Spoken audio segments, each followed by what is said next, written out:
In the heart of West Africa, Mali holds a secret that has caught the world's attention: lithium. This discrete metal, often called white gold, is experiencing an unprecedented explosion in demand. Lithium-ion batteries, which power everything from electric cars and laptops to renewable energy storage, depend heavily on this precious metal.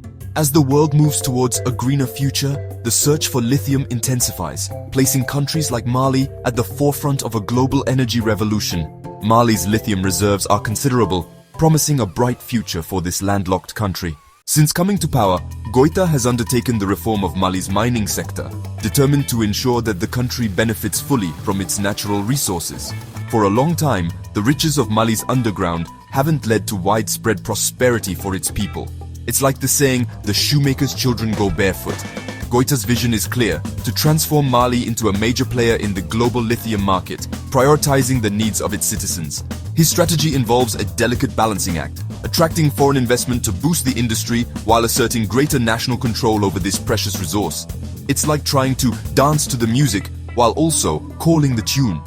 Goïta's government is rewriting the rules of the game, demanding a greater share of the profits and more involvement in mining operations. The whole world is watching closely as Mali begins this bold new chapter. Will it be a shot in the foot or a masterstroke? Mali's lithium deposits are concentrated in specific regions, each with the promise of transforming the country's economic landscape. It's like striking gold, but better. The most important of these lithium treasures is located near the town of Bougouni, in the southern part of the country.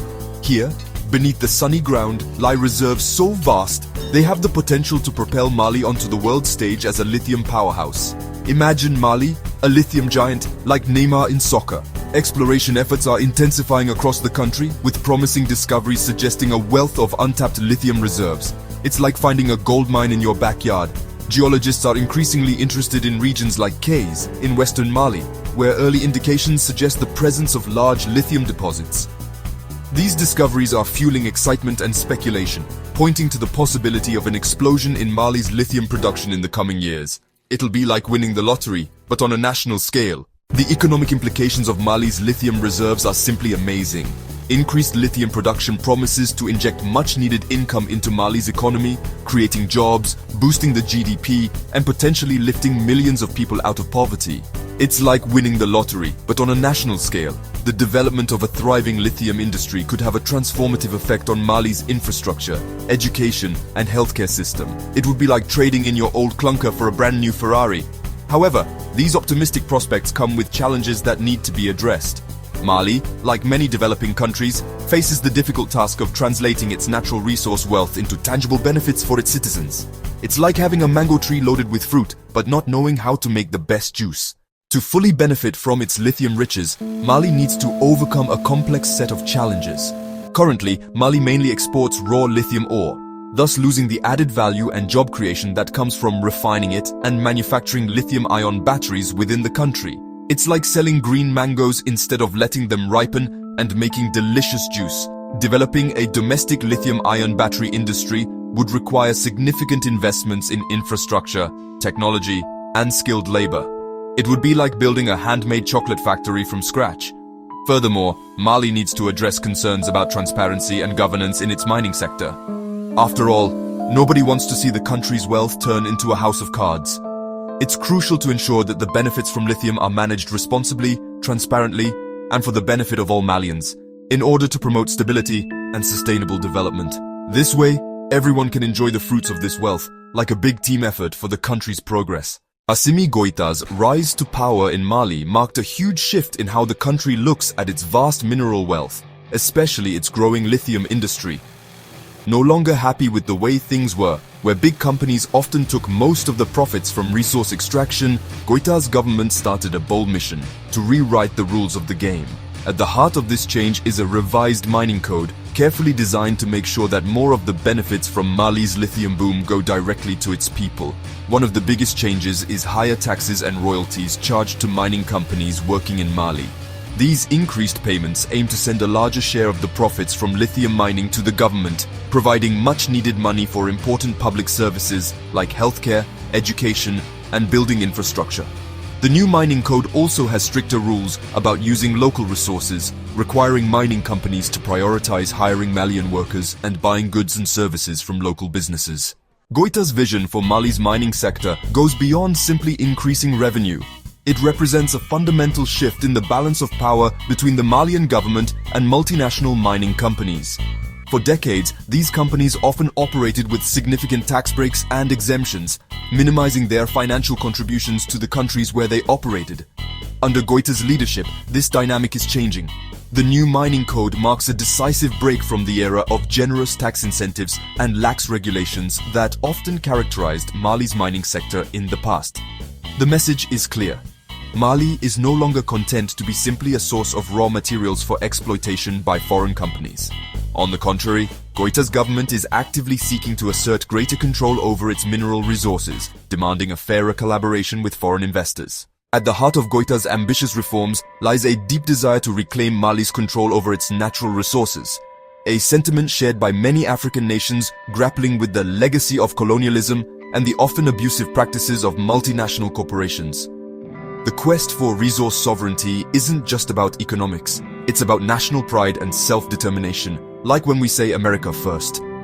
Mali's desire to exert greater control over its lithium reserves mirrors similar movements across the African continent. From Guinea's efforts to nationalize its bauxite industry to Tanzania's crackdown on mining companies accused of tax evasion, like when the IRS catches someone here in the US, African nations are increasingly asserting their right to benefit from their own natural wealth. This growing trend of resource nationalism reflects a rising awareness of the strategic importance of natural resources in the 21st century, just like our concerns about oil reserves.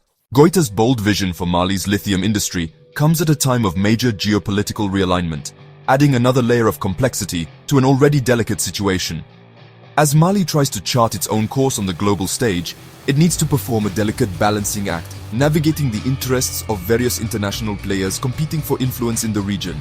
It's like a chess game, you know, with different countries wanting their piece of the pie. The presence of foreign powers in Mali's mining sector is nothing new. French companies, in particular, have long held significant stakes in the country's gold industry. However, the emergence of lithium as a strategic resource has attracted the attention of new players eager to secure access to this vital mineral, essential for the technologies of the future, like electric car batteries, for example. It's the new gold rush, only now it's for white gold. Mali's lithium reserves have attracted a wide range of multinational companies, all eager to tap into this valuable resource.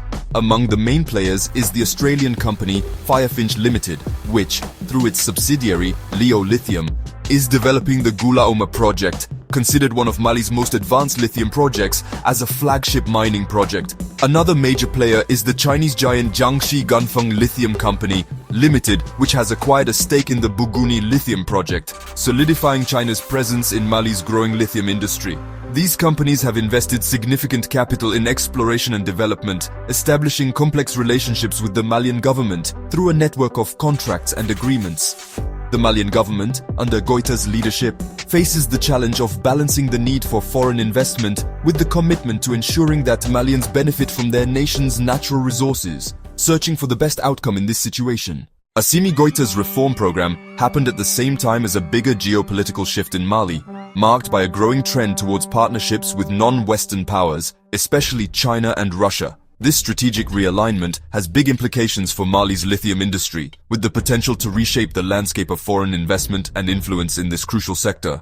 China, with its huge demand for raw materials to power its economy, has become a major player in the African mining sector.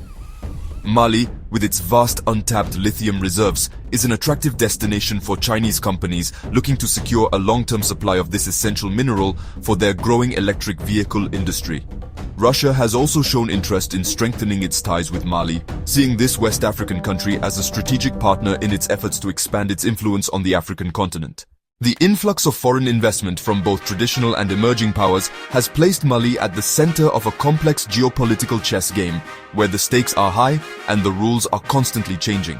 The Goïta administration needs to carefully navigate these turbulent waters, balancing its desire for economic development with the need to protect its national interests and sovereignty.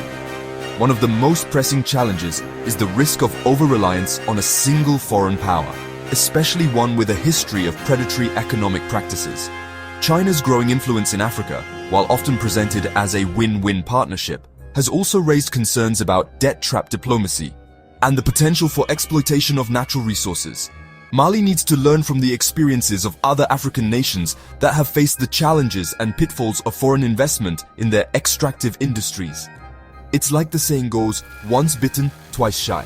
Mali needs to be cautious and strategic in its international relations, seeking partnerships that truly benefit the country and its people. The convergence of Goïta's ambitious reform program, the exponential increase in global demand for lithium, and the shifting geopolitical landscape have created a pivotal moment for Mali.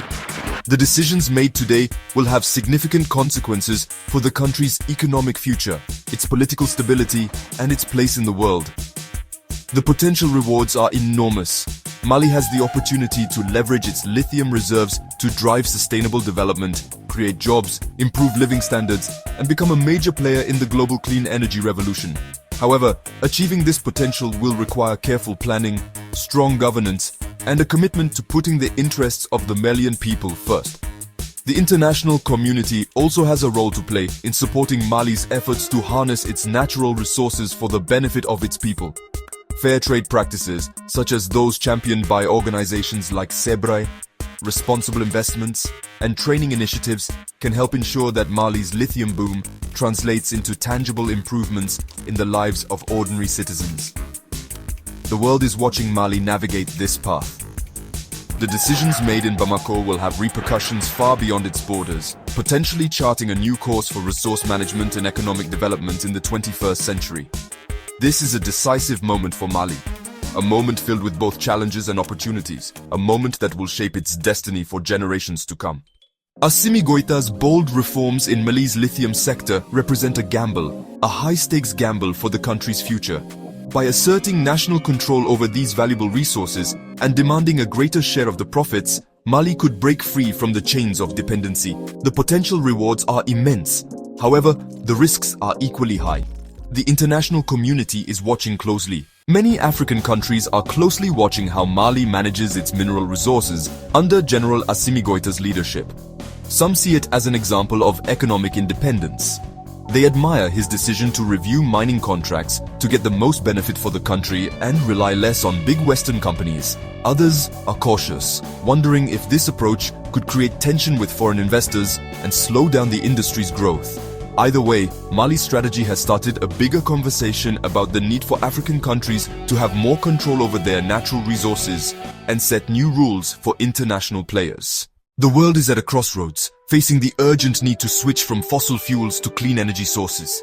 Lithium, essential for electric vehicle batteries and renewable energy storage, has become a strategic resource, like a new gold, you know?